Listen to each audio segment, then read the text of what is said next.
Ruth Anoshiga, and I'm the principal consultant at Pandora Global Agency, a marketing and communications agency based out of Lagos, Nigeria. And we've gotten to day 3 of Build with Pandora. All right, Build with Pandora is a 30 minutes learning session for business owners on how to use marketing effectively as well as efficiently.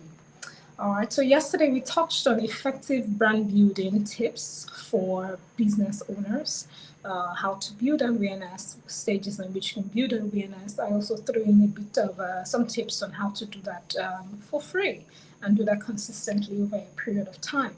So if you'd like to access this information, you can visit our social media pages, specifically LinkedIn, as well as YouTube, where the sessions are being broadcasted 1 p.m.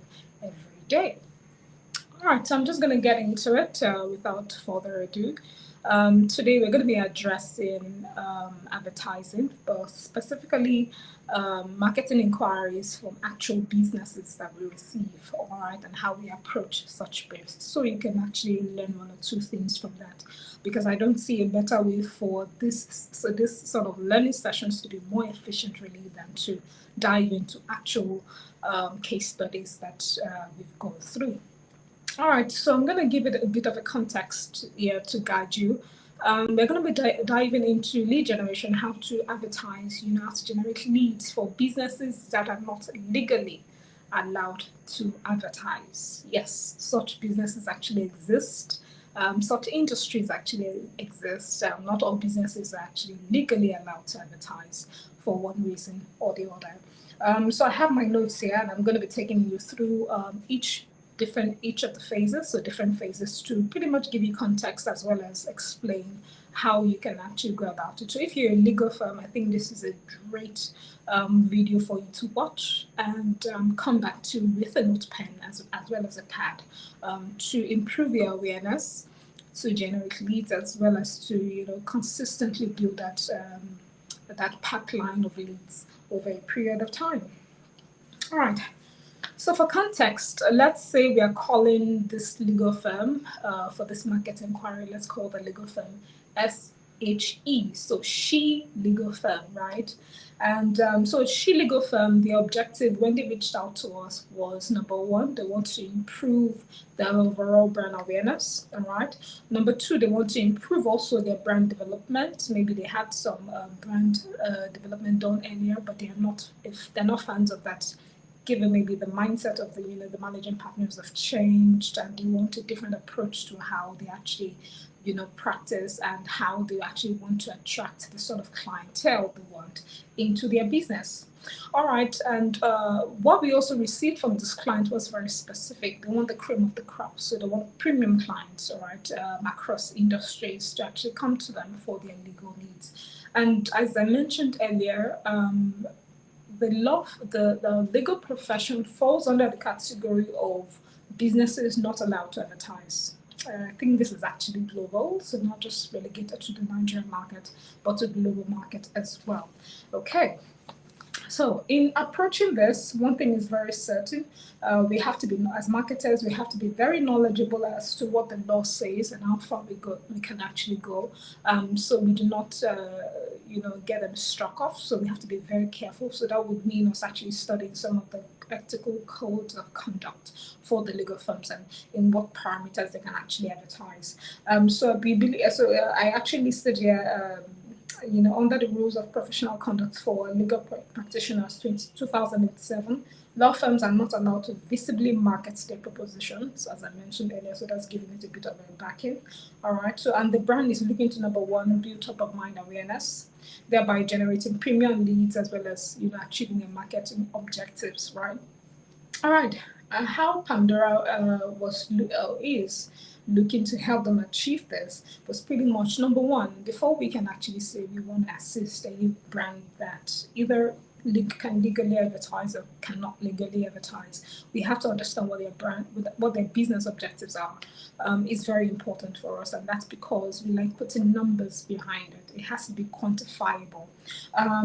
So what this means is we know that they want to generate leads, and we know that each of what they want in terms of brand, in terms of marketing objectives for us to achieve as the agency of choice is very specific. So number one is to ensure brand growth KPIs. So we'll actually ensure that they give us brand growth KPIs, and if they don't have this information, which we often see, we create one and we actually share with them in line with their business objectives. So number one, gain awareness as well as market share within the Nigerian market, as well as within a certain niche. So if the legal profession is within the intellectual property position in what they do, so that means we're looking at clients within the IP area, right? So that's what I mean by niche.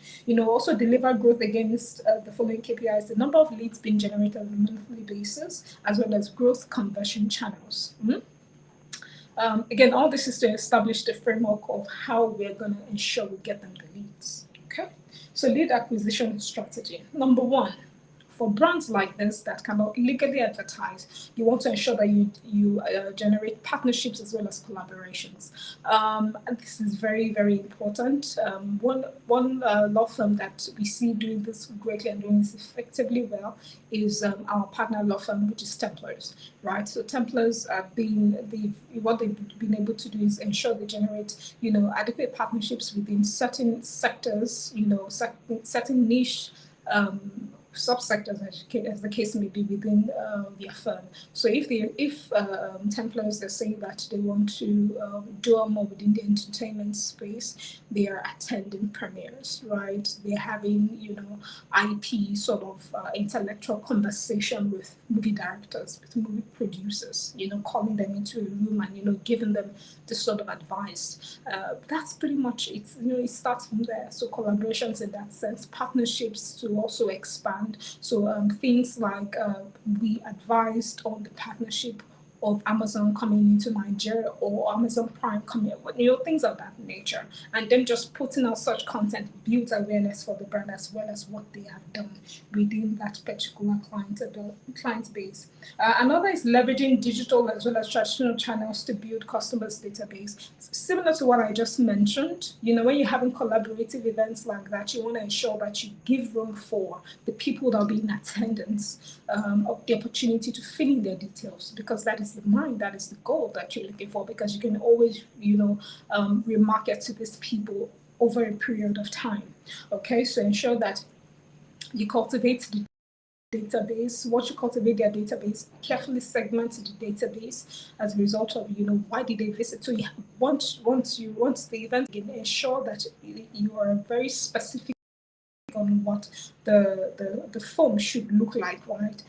If you, let's say, case in point, first name, second name, or first name, surname, occupation, age range, things of that nature. So let's say it is someone that just wants to dabble into the entertainment space as a music producer, and the person is relatively young, that person potentially would have promise. So it's more of an aspirational thing. So you want to segment a database to those that you actually can market to right now, and those that you need to market to much later as a result of the aspirational aspect of what they want. Another is saying that we're going to match these legal firms' customer experience. So what are people saying about it? Again, it's doing this in a very subtle way. It's a very subliminal way, but you're still passing the message across. And you can actually have a podcast as a legal firm to do this.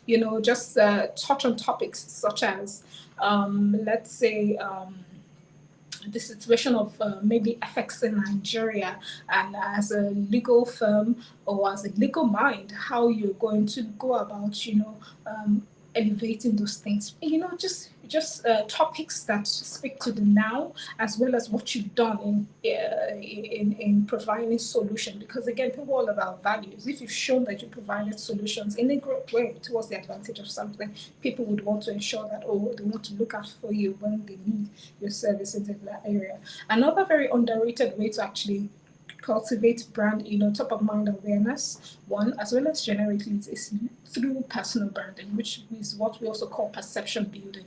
And that's because if it's something you do, if it's something you have an experience in, it's easy for you to actually come across and share your experience, share your learning through storytelling.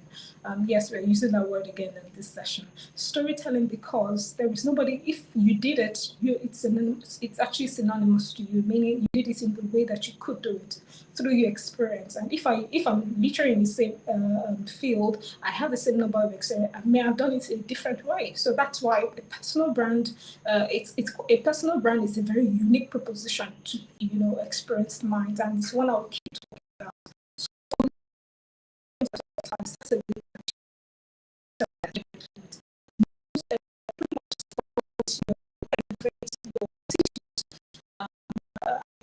spotlighting what they do, and not pressure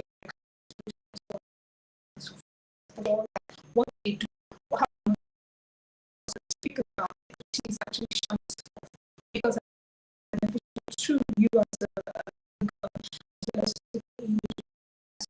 that is for another is brand strategy. I actually show the you're pretty much positioned in the IT space, stick with media, service, just want to position so people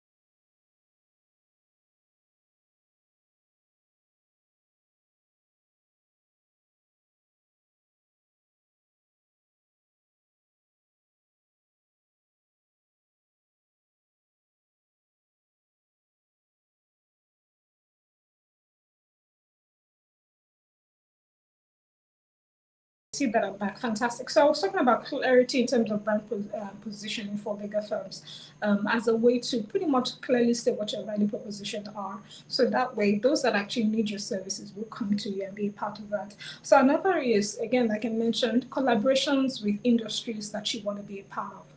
If you're a legal firm that want to dabble within the entertainment industry, it is only wise for you to actually collaborate with either cinemas, movie producers, movie production houses, and so on and so forth, right? So you want to ensure that your value proposition in terms of what you do as an entertainment law firm actually shines through. So you want to hold roundtables, you want to do soiree, you want to have talky sort of talk events or so, of some sort.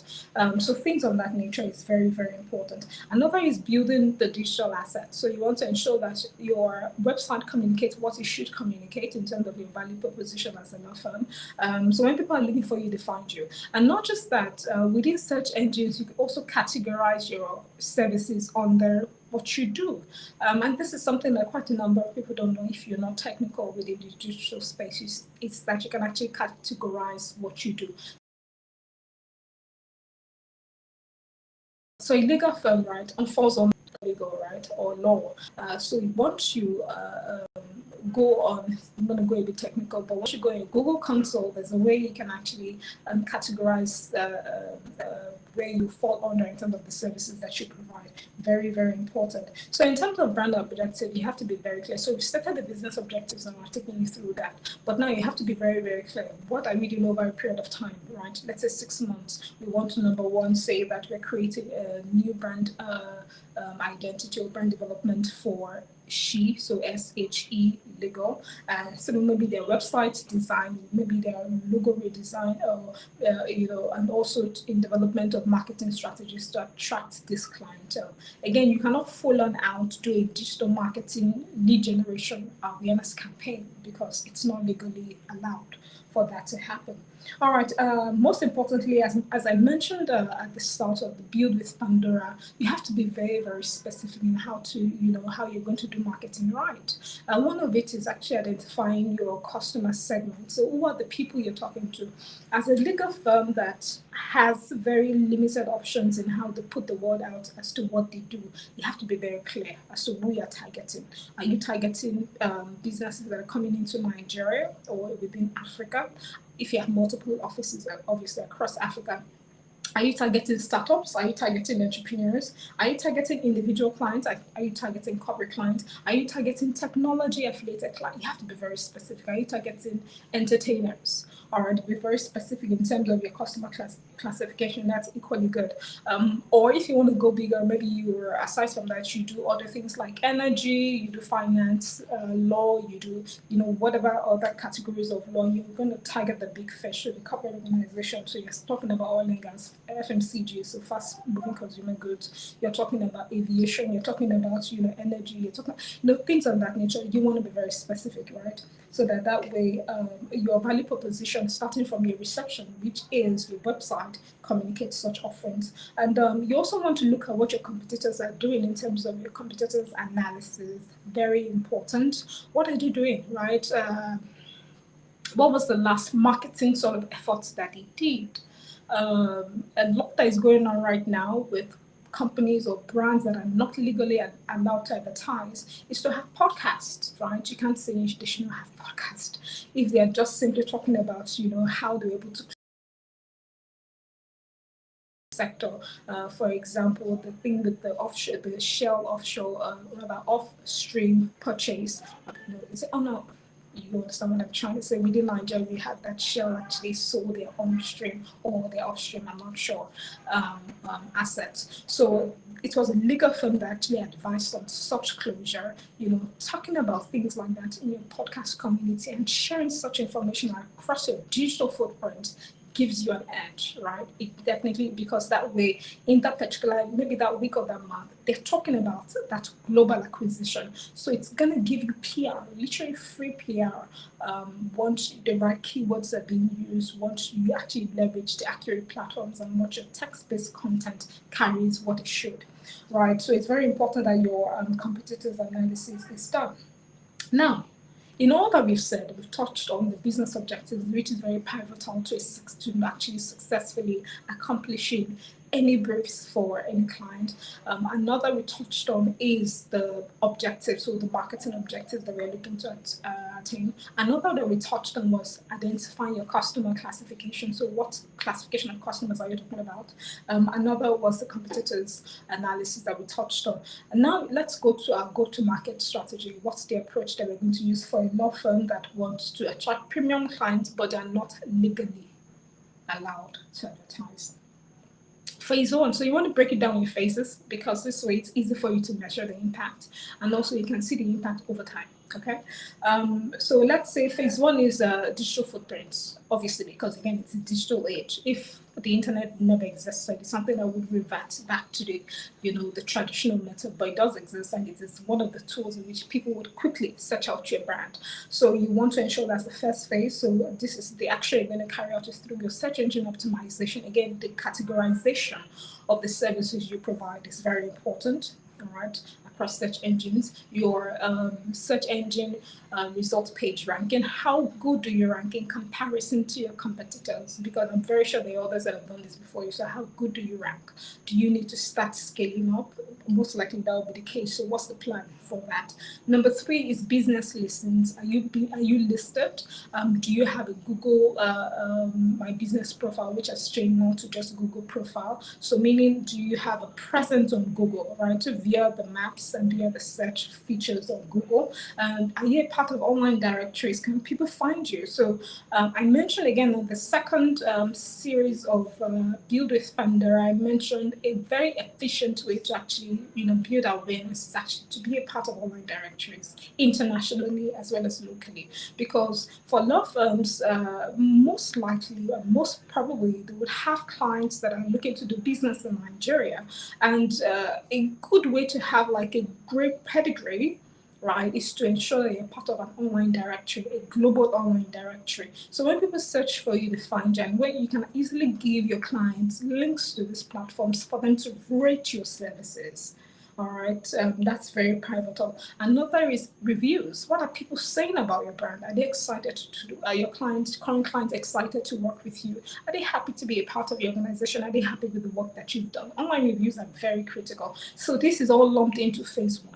All right. And also online reviews can be saying that you're bringing the client to the podcast to talk about, the closure of whatever you did or whatever was signed off, within the law firm, things of that nature. So we move on to phase two, and phase two touches on, like I mentioned earlier, industry partnerships as well as collaborations within niche industries that you're looking to play in. All right, very important. And also, you're looking to attend exhibitions. So there are quite a number of legal firms I see now adopting this, and I was so thrilled to see them at so many events last year. All right, they were taking that initiative, and that's it. You have to think outside the box if you're not allowed to legally advertise. So exhibitions, seminars, conferences, you have to be a part of that. If you have to curate your own event, meaning you have to come up with your own event, then you'd be pretty much do that as well. So phase three, which is the last phase, because you cannot have phases of 20, so you just, break them down into niche and execute as you go. It's content. I mentioned again the second session is that the second is with Build with Pandora, the power of content marketing. The reason why Google is the powerhouse that Google is as a result of content marketing. Everybody's searching for content every millisecond. They're searching something across, not just Google, every other search engine across the world for content. It can be text-based content, news, links, whatever it is, images, they're searching for content. So how are you looking to leverage that as a legal firm? Thought leadership, we mentioned perception building for your, C-suite, for your leaders within the law firm. You want to ensure that thought leadership is paramount. What sort of articles are being developed that speaks to the expertise of the individual, and by and large, the law firm as well. Another is ensuring that you have a newsletter strategy. I'll be amazed if I don't mention the power of newsletters. We are bombarded every day with one newsletter about, either we shopped for something or we attended an event and kept our database. That's the power. That's the oil. That's the gold now. So you want to ensure that you carefully and you strategically leverage the database that you have. All right. It's not every time you should send them newsletters. Once you send newsletters every single time, you become a nuisance. I'm sure quite a number of banks fall into that category. So you want to, and I see that they've actually stopped doing that, quite a number of them as well. So they've learned from the process. You don't shoot newsletters every time. There is all science behind it. All right, so email newsletter strategy is equally pivotal. I mentioned personal branding as well. Community building, and this is something I see that Templars because they're the legal partners for Pandora, but because I see that they're doing such a great job. Dio Kosami is doing such a great job really with that particular law firm. And I must give kudos to him, kudos is due. So in terms of community building for an organization that is not legally allowed to advertise, you're not legally allowed to advertise, you have to ensure you do that strategically. So in terms of community building, you want to ensure that you build communities in the way that it repays you back, right? So meaning that you share things of value within your community.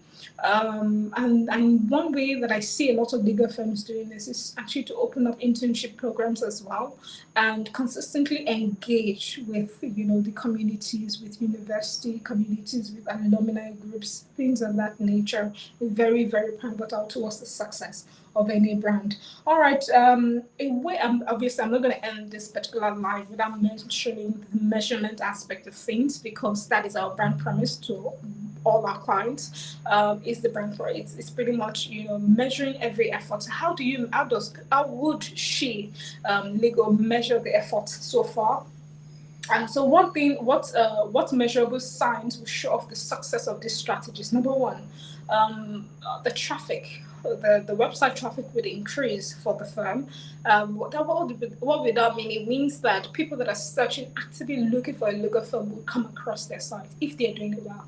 All right, they will actively always come across their site. Another is the brand development would actually, their brand rather would develop greater mind share, meaning that people will start retaining information that they see about the legal firm. Because if you're doing all this, you're putting out a lot of content. And again, people search out content every day. So that means more people are getting to see the brand. People share their questions, their thoughts, their opinions, concerning, topics that you've touched on. things of that nature, and they're eagerly seeking ways to interact with the brand. So that's when you get a lot of emails, inquiry inbox asking about services that is being offered, as well as the DMs of most of your social media platforms. And she, in this case, so the case study legal firm that we're using, which is SHE, for those just joining us, becomes a recognized leader and a recognized authority leader within the space that they play in, and the brand that people would want to look out for. You may not need, lawyers are not needed every day per se, the way you would need to buy, food that you eat, but once you need a lawyer, there's a law firm that comes top of mind for you. So now is building that foundational step to actually getting that. So lastly, would say that the search engine result page of the legal firm would start, gradually increase, right? To start moving you towards the first page of Google, because people are searching out, because you built awareness, you built greater top of mind, you built top of mind awareness. The branding will start being searched out the most. So it's, in terms of this, you want to be very, very cognizant of what you do. You want to be very consistent. Most of these things does not happen. It definitely does not happen overnight. Even if it does happen overnight, there's an art to sustaining it, right? You don't want to rush through the process and just let it die like that. No, you want to sustain it and it consistently goes. So you want to iterate. So that's why you measure. You want to iterate. You want to know what works, and you want to improve on what works. All right, over a period of time. So that's pretty much it. I hope you've learned what has been shared today. I'm going to be sharing a lot more of these case studies during the Build with Pandora knowledge sharing sessions. And I hope you learned a lot from this, especially as a legal firm. I'm going to be obvious, I'm going to touch on different other sectors as well as industries, so that we can, share with you strategies that has worked for clients that we've onboarded towards the success of their brand. So without further ado, thank you so much for joining me today. And if you like more questions, if you have questions at all, either drop it in this search box, or you pretty much. Okay, so I see a question here. Let me just touch on that real quick. Organizations like yours offer pro bono services occasionally for such companies focused on social impact.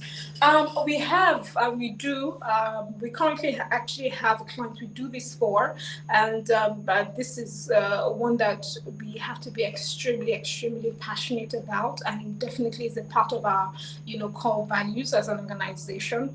We do things in the area of social impact for children, for women, for areas of education, in the areas of healthcare, in the areas of mentorship. So it's we definitely do this, but it has to be something that is in line with our core values as an organization. If you have any other questions, I'll be more than happy to answer. Please send your questions to hello. So hello at pandoraagency.co, and I'm very sure the team will get that across to me, and I'll be more than happy to answer that. And that brings us to the end of today's session. I'll see you tomorrow 1 p.m. where we discuss another topic on the Build with Pandora session. Take care of yourself and have a wonderful day.